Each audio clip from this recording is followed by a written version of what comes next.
Pria ini bekerja di tempat pembuatan acar. Pekerjaannya setiap hari adalah mengusir tikus. Setiap kali membunuh 10 tikus dia bisa mendapatkan $10. Menghadapi serangan tikus-tikus, dia mundur. Begitu dia perlahan mundur, tak terduga.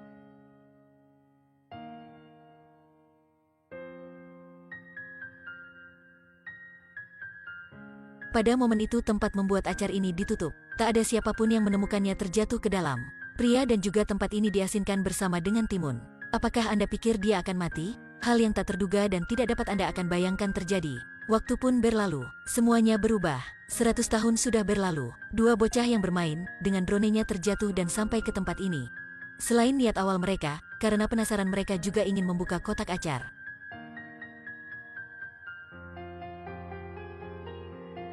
Pria yang diasinkan ini terbangun dengan ajaib, masih pertahankan penampilan pada tahun itu, dan menghadapi pertanyaan dari wartawan. Sang ilmuwan berhasil membujuk orang-orang di sana, tetapi pria ini nampak tidak senang. Dunia di depannya sangatlah aneh.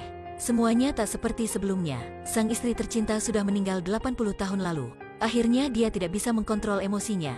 Beruntung dia masih mendapat kabar baik. Mereka sudah menyelidiki dan menemukan kerabatnya yang masih hidup. Dia adalah cucunya tetapi dia memiliki umur yang sama dengannya. Keduanya dengan cepat bertemu. Mereka saling memeluk. Mereka adalah saudara satu dengan yang lainnya. Dia datang ke zaman aneh ini. Melihat gedung di depannya, kendaraan, semuanya sangatlah aneh baginya. Berhadapan dengan taksi, dia pun menjulurkan pukulan. Lalu cucunya mengajaknya ke rumahnya, memberi dan memperlihatkannya suatu produk modern. Ketika dia melihat pemurni air dan bisa langsung meminumnya, dia sangat terkejut. Di zamannya itu sangatlah mewah. Jual air sini, belilah. Mas, beli air atau tidak? 100 tahun lalu.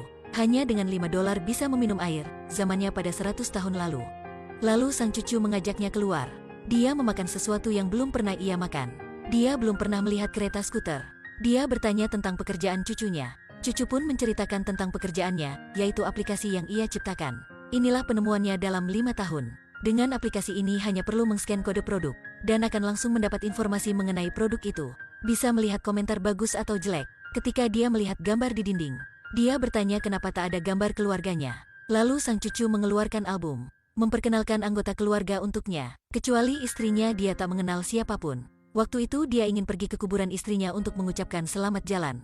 Di depan kuburan istrinya, semua yang ada di depan kuburan itu membuatnya terkejut. Di depan kuburan itu banyak rumput, dan sekarang menjadi tempat sampah. Satu spanduk iklan menghalangi cahaya. Waktu itu, satu tumpuk kotoran jatuh ke atas kuburan istrinya. Dia terkejut dan dengan cepat membersihkannya. Muncul air mata. Dua orang di depan kuburan itu dan mengucapkan selamat tinggal. Pada waktu itu, sebuah kendaraan ingin melepaskan spanduk itu. Dia yang sudah tak tahan, 5 melawan 1, ia memukul mereka sampai jatuh ke tanah. Tetapi karena hal ini, mereka berdua ditangkap polisi dan akan mendekam di penjara. Namun akhirnya mereka dibebaskan. Ketika kembali ke rumah, dua orang ini mulai berbicara tentang masalah di kuburan dan membuat suatu argumen. Dia berpikir cucunya tidak menjaga kuburan itu dan juga tidak memuliakan keluarganya. Ini membuatnya marah. Akhirnya kedua orang ini berpisah, karena dia ingin membuktikan dengan tangannya sendiri untuk membuat acar. Dengan cara yang paling sederhana tetapi menghasilkan rasa paling enak, pria ini sudah diasinkan selama 100 tahun. Untuk membuktikan kemampuan dirinya, dia memutuskan untuk membuat acar sendiri. Tetapi seseorang yang tak memiliki uang sepertinya tak mampu beli timun di swalayan, dan hanya bisa memungutnya dari kotak sampah. Dia berhasil menemukan 2 kantong timun di kotak sampah, dan beberapa alat yang buangan. Dia berhasil membuat troli kecil. Dia mengambil botol yang sudah dibuang, lalu ia cuci dan mulai membuat acar. Dia masukkan garam dan timun ke dalam botol, melihat langit dan menunggu turunnya hujan untuk memenuhi botol tersebut. Dengan karyanya ini ia yakin akan sukses. Tuhan tak akan membiarkan siapapun kesusahan. Acar yang dibuatnya disukai orang-orang. Dengan cepat terkenal di internet, bahkan stasiun televisi mewawancarainya. Setelah itu si cucu tak menduga, karena kakeknya akan membuatnya ditangkap, dan juga menghina aplikasinya yang tak bisa dijual. Dan di depan kamera menantangnya, dia adalah orang yang paling bodoh. Dia yang tidak bisa menahan dirinya. Hai, ini Departemen Kesehatan kan? Saya ingin menggugat. Pegawai Departemen Kesehatan dengan cepat sampai, dan menginginkannya untuk berhenti berjualan, dan akan menyita acarnya, bahkan menyuruhnya harus membayar denda. Semuanya mulai mengkritik dan menghina acarnya. Setelah si cucu melihat itu dia langsung tersenyum puas. 2 pelanggan lama mencarinya dan memberinya saran, menyuruhnya untuk memilih satu tim, untuk magang dan bekerja sama. Magang ini tak mendapatkan gaji, hanya membutuhkan pengalaman yang cukup. Baginya ini adalah satu panah yang mendapatkan 2 sasaran. Dengan antusias dia memberi petunjuk. Acarnya sudah menjadi produk yang berkualitas. Sekali lagi dia menjual acarnya di pasar. Semua yang magang langsung pergi ke jalan raya untuk menjual acarnya. Sekali lagi dia diakui oleh semuanya. Dia juga mendapatkan uang yang cukup sesuai dengan kebutuhannya. Dia melepaskan spanduk di depan kuburan istrinya. Dia sangat senang ketika si cucu melihat di internet penuh dengan kabar tentang acar kakeknya. Bahkan ada investor yang ingin menemuinya. Dia semakin kesal. Inilah sang pria sudah berada di dalam kotak acar selama 100 tahun. Dia yang sedang mendapatkan semuanya penghargaan. Bahkan bisa diterima sponsor untuk membuat perusahaan.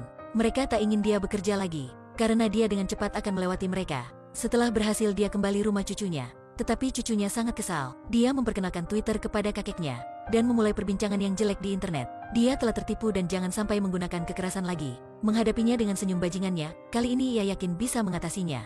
Sang kakek mencari seorang asisten untuk membantunya dalam mengatakan yang ingin ia katakan ke dalam Twitter. Asisten merasa cemas. Dengan gemetar ia menekan tombol pos itu. Baru saat pagi setelah bangun dari tidurnya, semuanya bersama-sama berkumpul. Tak ayal, dia sudah membuat semuanya marah. Asisten juga tak bisa tahan dengan tekanan ini, dan langsung bergabung dengan kerumunan itu. Terkait dengan kata-katanya, wartawan kembali menemuinya. Dunia sedang bertengkar karena kata-kata ini. Tak diduga ia menjadi lebih terkenal. Di satu panggung yang berkaitan dengan argumen itu, si cucu pura-pura menjadi penonton dan melontarkan pertanyaan yang sukar kepadanya. Pertanyaan ini tentang Tuhan Yesus. Dia tahu kakeknya akan menjawab dengan sangat buruk. Setelah menjawab, pasti dia akan dihina oleh semua orang. Semua orang masih berdemonstrasi kepadanya. Bahkan ingin menghilangkan identitasnya, membatalkan kartu tanda penduduknya. Dia memecahkan kaca rumah cucunya, minta cucunya untuk menghantarkannya melarikan diri ke kampung halamannya di Kanada. Mereka ingin melewati batasannya, melewati ladang rumput. Si cucu yang tak cermat pun terjatuh. Tapi sang kakek merawatnya dengan hatinya. Sampai suatu malam salju turun. Mereka saling peluk dan saling membantu satu sama lain. Semua yang dialaminya selama dalam perjalanan membuat si cucu menyadari kesalahannya. Dia ceritakan semua kesalahannya kepada kakeknya. Setelah mendengar itu dia marah dan memukul cucunya. Dia memakai pakaian cucunya, mencukur jenggotnya. Sang cucu yang sedang pingsan ditemukan oleh polisi. Mereka berpikir dia adalah si kakek. Setelah itu membawanya ke desa yang pernah dia tinggali. Sang kakek kembali ke rumah cucunya dan membuka album itu. Ada satu gambar terjatuh dan membuatnya penasaran. Hal ini membuatnya tahu bahwa sendirinya lah yang salah. Sebenarnya cucunya juga memuliakan keluarganya sehingga terus-menerus berusaha.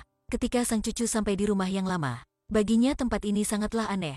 Dia menyesal karena apa yang telah dia perbuat. Bagaimanapun dia itu keluarganya. Pikiran ini membuatnya meneteskan air mata. Pada waktu itu, sang kakek juga ke sana dan menemui cucunya, mengeluarkan semua yang ada dalam hatinya lalu membuat situasi ini mencair. Karena dia adalah keturunannya dia merasa bangga. Lalu membahas, dua orang ini memutuskan untuk membuat acarnya menjadi terkenal. Dua orang ini tersenyum dan menatap.